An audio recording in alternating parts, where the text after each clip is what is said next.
Hello guys, na-pressure ko na ang karne ito, tapos na-fry ko na rin until brown. So, ilipat na natin ito siya sa kabila dito sa ating spices. Mamaya na lang ako magprito ng pang-topping para diretso serve na.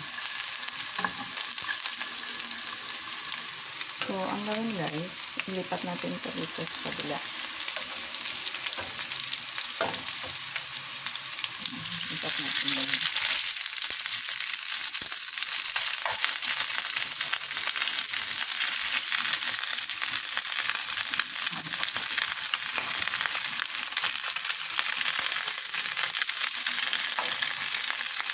Tapos, dagdag natin ang sauce.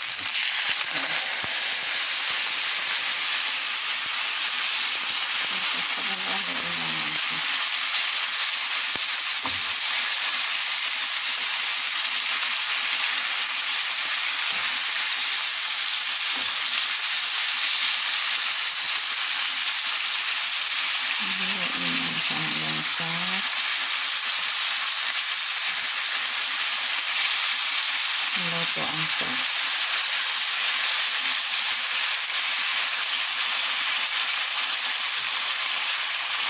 Pwede mo pa siya dagdagan ng butter, ng soy sauce, at saka brown sugar. So, depende ngayon sa kakain. Merong mga tao na kumakain ng biscuit Tagalog na sobrang daming sauce kasi nahalo nila sa fried rice. By the way guys, ang partner nito ay dapat garlic rice. Tapos, ang katabi, sunny side up na egg.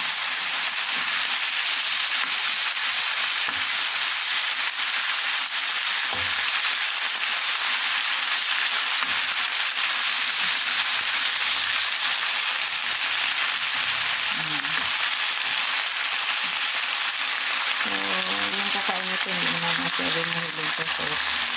So, ito na damihan. Kasi yung lasa ng pagkain napunta doon sa sauce. Kapag sobrang daming liquid.